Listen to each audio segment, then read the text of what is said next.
गिरनार जैन कथा पैथड शाह मंत्री रेवत गिरी समरू सदा सोरठ देश मोजार मनुष्य भाव पामी करी ध्यावु वारंवार रमणीय सौराष्ट्र की भूमि पर संत संघपति और सज्जन दूर दूर देशों से आते थे और पवित्र रेवतगिरी महातीर्थ के स्पर्श से अपूर्व शांति प्राप्त करते थे।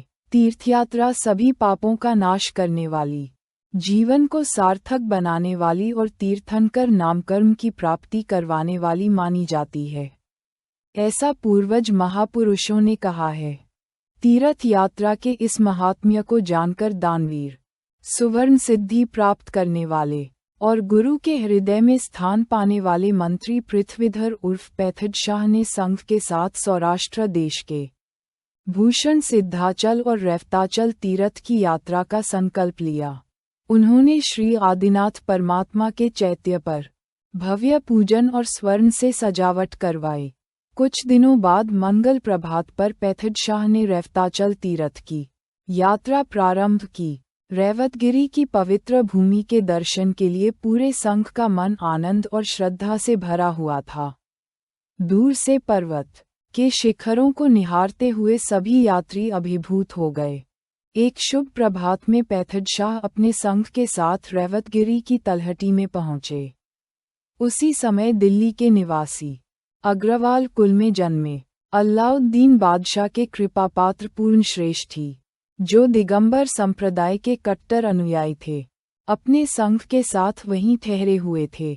दोनों संघों ने यात्रा प्रारंभ की, लेकिन दिगंबर संघ के रक्षकों ने श्वेतांबर संघ को रोक दिया और कहा, सावधान, एक कदम भी आगे बढ़े तो तुम्हारे सिर धड़ से अलग कर दिए जाएंगे। पैथड शाह ने स्थिति को समझते हुए बल के स्थान पर बुद्धि से समस्या हल करने का निश्चय किया। उन्होंने प्रमाण सहित समझाया कि यह तीर्थ श्वेतांबर संप्रदाय का है, लेकिन पूर्णश्रेष्ठी ने इसे मानने से इनकार कर दिया। तब दोनों पक्षों के बुजुर्गों ने निर्णय दिया, यह विवाद छोड़ दो और एक साथ गिरिवर पर आरोहण करो। ये तीर्थ न तो दिगंबर का है और न श्वेतांबर का। हम नेमिनाथ भगवान के दरबार में धन के उछाल द्वारा निर्णय लेंगे। जो पक्ष सबसे अधिक स्वर्ण चढ़ाएगा वह इस तीर्थ का स्वामी माना जाएगा। गिरिवर की चढ़ाई के बाद सभी ने श्री नेमिनाथ प्रभु के दर्शन किए। भक्ति, स्तुति, श्राद्ध पूजा और ध्वजारोहण किया। इसके बाद इंद्रमाला, स्वर्ण का दान की प्रक्रिया शुरू हुई। पूर्णश्रेष्ठी ने सबसे पहले स्वर्ण का दान शुरू किया। पैथड शाह ने 5 घड़ी स्वर्ण, 1 घड़ी = 200 किलो की बोली लगाई। धीरे धीरे दोनों पक्ष बढ़ते गए। पैथड शाह ने 16 घड़ी की बोली लगाई। पूर्णश्रेष्ठी ने 8 दिन की मोहलत मांगी और अपने संघ के लोगों से स्वर्ण इकट्ठा करना शुरू किया। उन्होंने गहने, कड़े, हार और अन्य आभूषण एकत्र किए और 28 घड़ी स्वर्ण जमा कर लिया। इधर पैथड शाह ने भी बुद्धिमत्ता से अपने दूतों को मांडवगढ़ भेजकर स्वर्ण लाने की व्यवस्था की। जब इंद्रमाला के निर्णय का समय आया, पूर्णश्रेष्ठी ने 28 घड़ी स्वर्ण चढ़ाने का ऐलान किया।